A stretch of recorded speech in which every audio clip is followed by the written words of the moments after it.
Welcome to the Talk Like a Leader podcast, where we explore the mindset, skill set, and habit set of leadership communication. Using these tips, techniques, and tactics, you'll be able to talk like a leader to build better relationships and get more done. Your host is Guy Harris, who has more than 20 years of combined professional and military experience in consulting, coaching, and training in areas like team and interaction dynamics, communication strategies and tactics, as well as emotional intelligence. Take it away, Guy.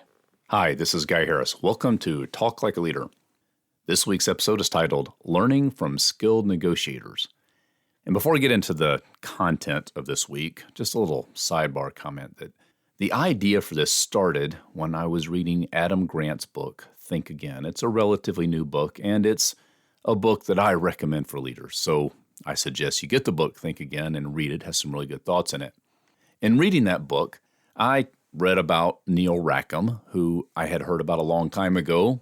He's the author of Spin Selling, and he wrote a paper called The Behavior of Successful Negotiators.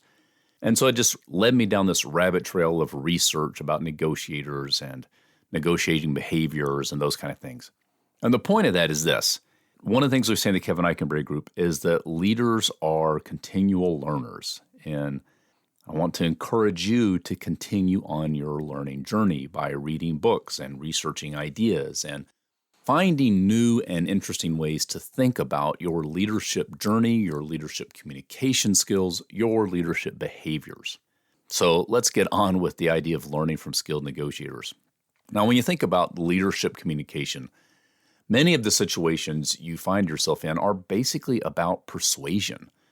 So when you're coaching someone on their behaviors, you're trying to help them improve. That's persuasion. You're trying to persuade them to adjust their behaviors, adjust their outlook, adjust their approach, something you're trying to persuade them to change in the way they approach their work or do their work or accomplish their goals. In a change situation, similar to coaching, you're trying to persuade people to buy into the change. In a collaborative problem-solving session, say a team meeting or something like that, you're trying to persuade your team. You're trying to persuade the individuals on your team to engage with you to solve the problem. So the key here is a great deal of leadership communication is about persuasion.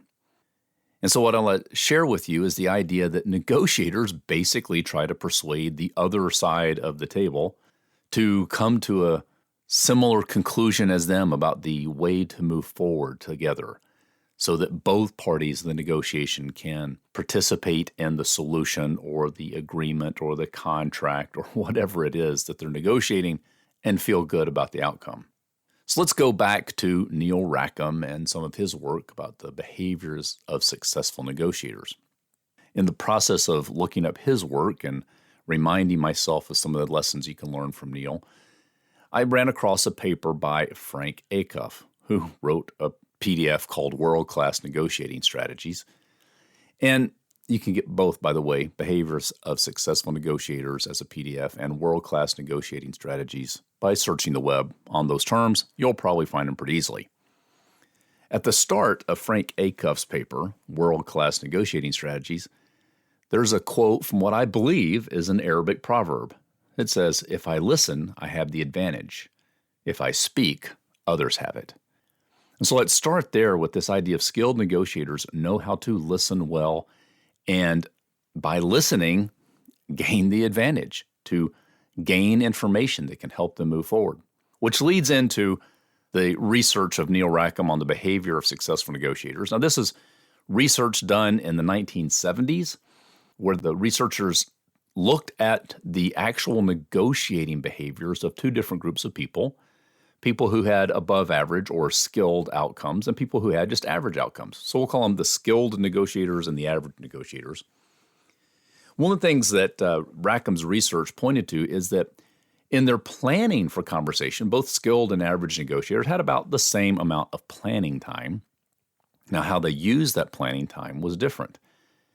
Skilled negotiators, about 38% of their planning time was focused on finding areas of common ground, where the average negotiator spent only about 11% of their time looking for common ground. So the first lesson to learn is that in planning a conversation, a coaching conversation, a change conversation, a collaborative problem-solving effort, we want to look for common ground or areas of agreement more than we want to really worry about the areas of disagreement if we want to move in the direction of skilled negotiators. And then once the conversation begins, there are two very clear behaviors that are highly in prevalence in skilled negotiators over average negotiators. And it's asking questions is one behavior. The other behavior is testing, understanding, and summarizing. So asking questions, turns out that skilled negotiators ask about twice as many questions as average negotiators. And that fits very closely with the idea of testing, understanding, and summarizing. It's also true that skilled negotiators had a little bit over twice as many testing, understanding, and summarizing behaviors as average negotiators. Now, what is testing, understanding, and summarizing? It could be asking a question. It's asking a question like, if I understand correctly, here's your concern, or let me see if I understand this correctly. This is what I think I heard you say, those kind of things. And summarizing the other person's perspective so that you can make sure that you both heard and understood clearly the other person's perspective, concern, frustration, struggle, whatever the case may be. And the important thing to note here is that skilled negotiators spend, as I said before, about twice to sometimes a little bit more than twice as much time asking questions and testing, understanding, and summarizing as average negotiators. So the lesson here is that persuasion is more about understanding and asking than it is about knowing and telling. An important note here is that even when we look at the percent of behaviors or percent of time people spend on certain things, we can't say that all, or not even a majority of the behaviors of skilled negotiators were focused on asking questions or understanding perspective and summarizing. Not all of their time, again, not even a majority of their time was spent on seeking common ground. It's just that they were more than twice as likely to do it than average negotiators. So we can learn from skilled negotiators that it's important to, in our preparation time, to look for areas of agreement and for the conversation itself to be focused on seeking common ground, asking questions, clarifying the other person's perspective, understanding the other person's perspective. Now, in a coaching conversation, it's easy to believe that your role is to tell the other person what they need to do to improve. And it's better to ask them what they would like to achieve and what they would like to do in order to accomplish the goal. And it's probably true that you'll need to make some statements to define expectations and desired outcomes, that kind of thing. And it's best to ask them how to get there rather than to tell them. In a change situation, it's easy to tell people what needs to change and what's expected of them and what they need to do. It's better to work on figuring out what reservations or concerns they have and ask questions or offer support to address those reservations and concerns. In a collaborative problem-solving effort, say a team meeting, something like that, it's easy to give your solution and expect people to implement it. It's better to invite them into the conversation and ask questions about how they would solve the problem. So remember this idea. Persuasion is more about understanding and asking than it is about knowing and telling. You're not going to spend all of your time understanding and asking.